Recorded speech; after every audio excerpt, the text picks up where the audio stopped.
데코저널 독자 여러분 안녕하세요. 만나뵈서 반갑습니다. 저는 공간 건축 디자이너 나장수입니다. 앞으로도 지면을 통해서 만나 뵙길 희망합니다. 감사합니다.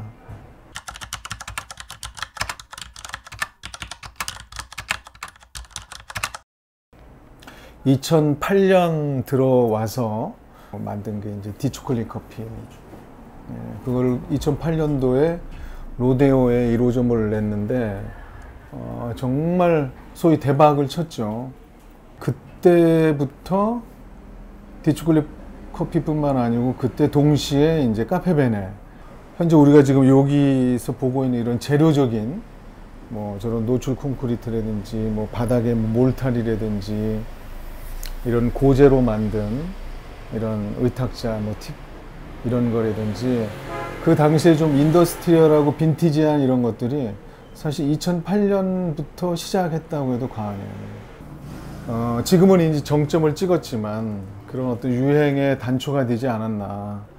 그때 내추럴 트렌드들, 빈티지한 것들, 인더스트리얼하고 이런 것들이 이제 그걸 보고 동네 뭐 미용실, 분식집, 뭐 하여튼 의식주 관련 모든 리테일들이 그런 것들이 새롭게 보이니까 그동안은 그런 것들을 디자인이고 인테리어라고 생각 안 했는데 뭔가 이국적이고 자연스럽고 내가 트렌드를 선도했다 이거보다도 소비자들이 원하는 트렌드에 내가 좀 운이 좋았다 그랬던 것 같아요. 지금 이 자리까지 온 것도 그 영향이 크지 않을까 되짚어 보면.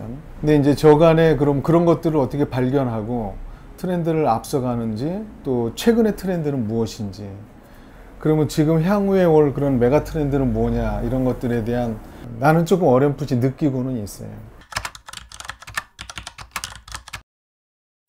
그런 영감적인 것들은 다양하겠죠. 사실 어떤 프로젝트에 집중을 해가지고 고민을 하다 보면 책을 많이 읽었었어요. 제가 생각보다는 어떻게 보면 또 영화 그리고 음악, 어렸을 때부터 이렇게 좀 뭐 만지길 좋아하고 그래가지고 뭐 진공관 오디오라든지 뭐 이런 걸 손수 만들어 보고 이러느라고 그 음악의 기계에 한번 꽂힌 적이 있어가지고 상당 기간을 뭐 청계천, 용산 뭐 이런데 돌아다니고 이런 또 취미도 있었거든요.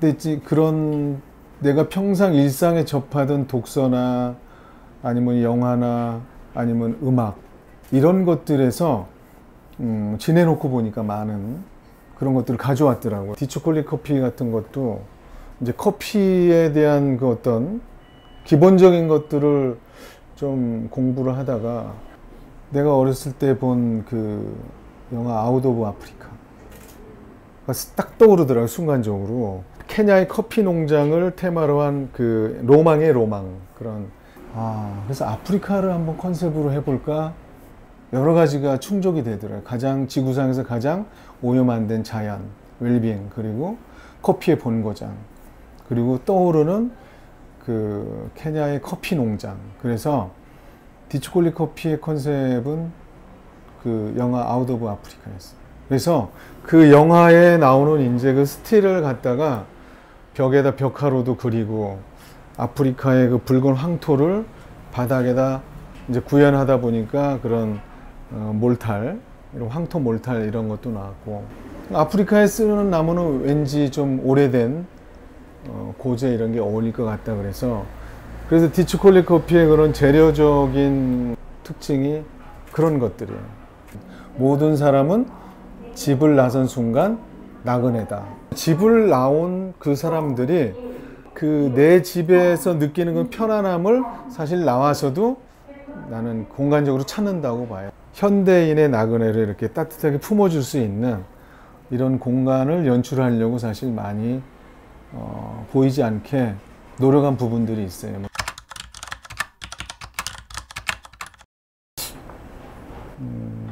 제가 생각하는 공간 디자인이 무엇이냐고 스스로들 많이 물어보고 제 스스로 많이 물어보고 그러는데, 디자인은 디자인하는 것이라기보다는 어떻게 멈춰야 되는가를 고민하는 게, 물론 사실 이렇게 보면 어느 공간이든지 어느 정도는 다 조화롭게 맞춰져 있는 것 같아요.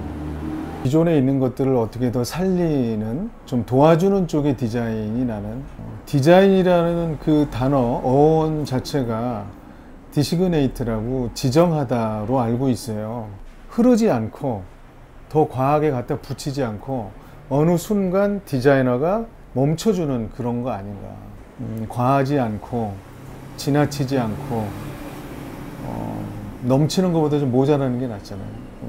디자인도 마찬가지다. 그래서 넘치는 디자인을 하다 보면 앞에서 얘기했던 여러 가지 문제점들이 많이 발생하잖아요. 일단 쓸데없는 비용에서 실적으로 상공간을 필요로 하는 그런 창업하는 사람들한테 많은 부담을 주고, 사실 맛있는 음식점 가가지고 우리가 디자인 보고 갑니까?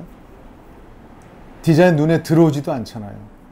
내가 불편하지만 않는다면 결국 그거 아닌가. 오히려 그런 자연스러운 그런 배경과 자연스러운 손때 묻은 이런 것들이 오히려 더 그 본질적인 것들을 더 살려주는 거지.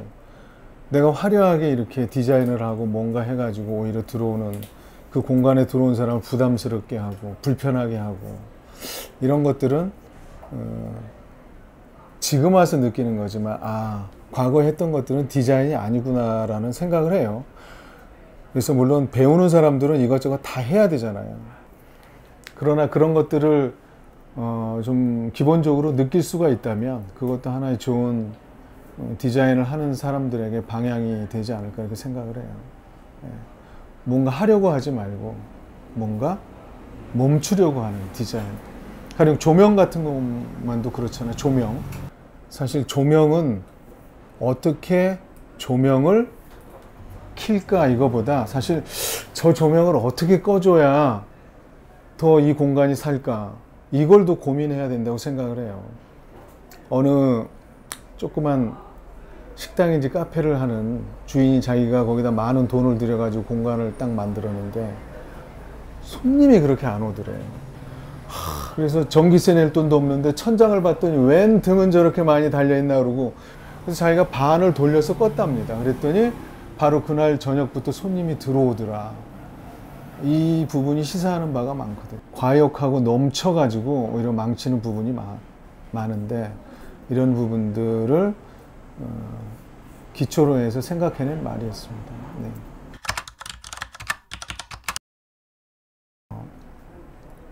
디자인을 배우는 것과 디자인을 하는 것에 그 분간을 잘 해야 될 것 같아요. 내가 디자인을 배울 때는 정말 많은 걸 배우고 또 뭐 실험적으로 해봐야 되겠지만, 디자인을 할 때는 그렇게 하면 안 된다고 보여집니다. 그리고 상공간 디자인을 할 때는 그 공간의 목적성에 부합하는 그런 것들을 살려주는 우선 기능적인 것들을 먼저 챙기는, 그러니까 기능이라는 게 꼭 무슨 뭐 동선을 확보하고 그리고 뭐 작업을 하는데 편리하고 이런 것들만 기능이 아닙니다. 거기에 벽에 칠해져 있는 색깔도 기능의 역할을 할 수 있는 거고, 조명도 기능적인 역할을 하는 거잖아요. 뭐 디자인 그 철학 중에 그런 거 있잖아요. 기능적으로 완성시키면 미적으로도 당연히 완성된다. 그래서 저는 이제 배우는 디자이너들이 우선 기본적으로 조선시대 백자처럼 뭔가 좀 차분하고 온유하고 정갈하고 정돈되고 절제미 있는, 그리고 그 봄 바탕을 살리는 그런 것들 도와주는 디자인이 필요하지 않을까 이런 생각을 합니다. 그 디자인 정책을 결정하거나 그런 것들을 좀 앞서서 이끌어주는 그런 역할이 주어지면 하고 싶다는 생각을 합니다. 제가 요즘 관심 있게 생각하는 것들은 요즘 뭐 600만 자영업자들이 지금 아주 환란의 시대인데, 이런 분들이 어떻게 보면은 가장 디자인을 필요로 하는 그런 공간을 가지고 있어야 되는데, 쓸데없이 그런 과다 지출과 필요 없는 것들을 해서 디자인의 혜택을 전혀 못 보고 있는, 그리고 디자인의 횡포에 당하는, 왜 디자인을 해야 되고 디자인이 왜 필요하고 어느 정도가 디자인인지 이런 것들이 종합적으로 올라오지 않은 것 같다는 생각을 해요. 뭔가 좀 넘치고 과하게 편하게 해야 이게 성공적인 디자인이라고 생각을 하는 것 같은 부분이 너무 많이 보이기 때문에 그런 정책적인 부분들부터 좀 정돈해 나가는 이런 게 필요하다고 생각하고, 기회가 주어지면 그런 일들도 한번 적극적으로 나서고 싶다는 생각을 합니다.